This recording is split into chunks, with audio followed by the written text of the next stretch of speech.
The President and Chairman of the occasion, distinguished participants, ladies and gentlemen, also permit me to stand on existing protocol, as our former minister did indicate.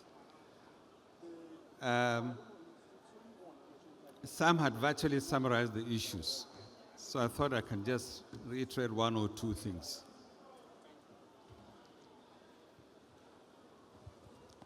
I think for us,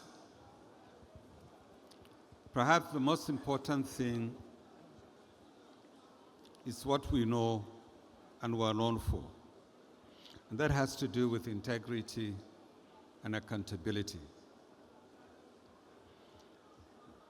One thing that is very clear and perhaps extremely important is the fact that people rely on you as accountant for virtually everything, whether you are certifying statements or preparing statements.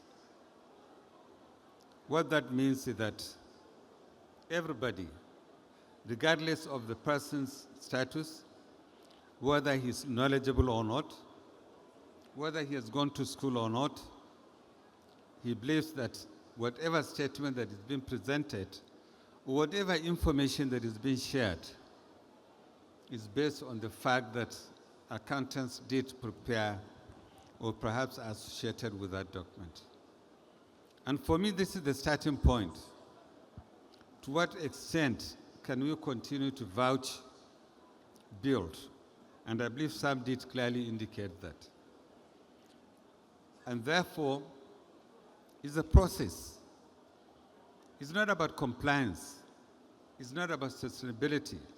It's a process, and it's also part of our DNA. So in other words, to what extent are we building that culture? A culture that indeed, whatever any one of us says, that is exactly what is being said. And this is extremely important, particularly from a regulatory perspective, given the fact that as a regulator, you are looking at about 3 or 4 different parties. First, you are looking at the person who prepares those documents, the person who reviews and certifies those documents, and perhaps the person who also approves that document. All these are different people. And in my role, perhaps as a member of the board associated with corporate governance, it's something that is extremely important that we do understand and respect. But for me, it goes also beyond those key issues. And perhaps we need to find a way of encouraging our colleagues, whether they are vouching or certifying or writing or preparing whatever information that is available, that indeed at the back of their mind there is that professional ethics. And professional ethics means clearly integrity. Ethics essentially means it's part of your DNA. You are doing it not because somebody somewhere has said that this is the right way to do it, but because it's part of you.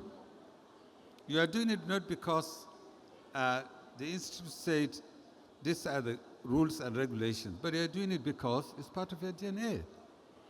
Given the fact that you want to do it in such a way that regardless of whether you are going to be reminded or not, whether you are going to be held accountable or not, that becomes part of you. Now, I think this is what, as institute, we should try to promote and build. The second major issue I thought I should also touch, I do not intend to repeat what Sam did indicate, the need to have an accurate statement, which he actually highlighted, but perhaps to bring another perspective. And this is a perspective about our roles as accountants. To what extent are we been utilized.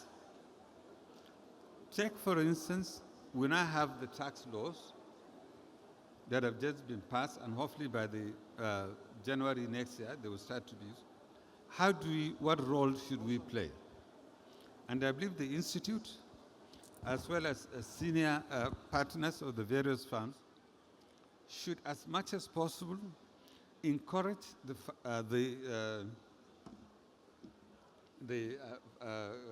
Federal Inland Revenue Service, of which we have able representatives on the on the council, to see how do you effectively utilize that, so that at least, if as a government agency, if I have a financial statement, I know it has been reviewed by a particular person.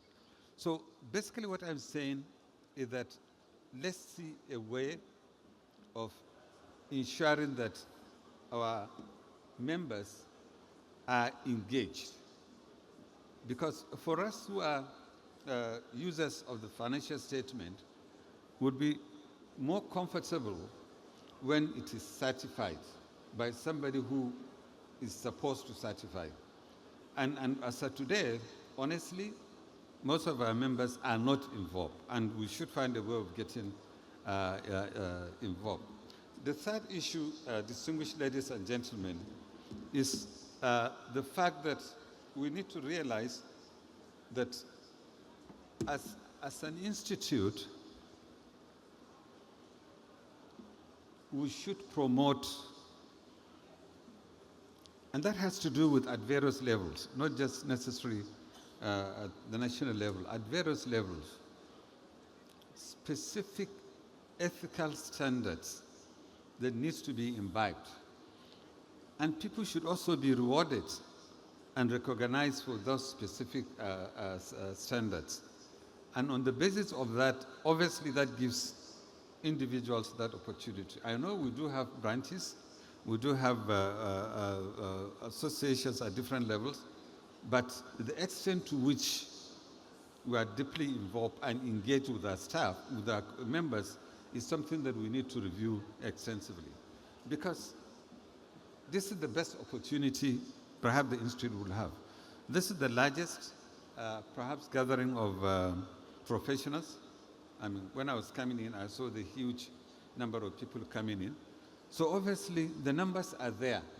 And the most important thing is for us to ensure that, yes, we're in a position to ensure that, yes, we can meet the requirement and the demand. Because the fact of the matter is that we need more accountants, and we need accountants to be involved in what we are doing. And I hope and pray at the end of this week's conference, there will be specific proposal for various government agencies that will provide that opportunity.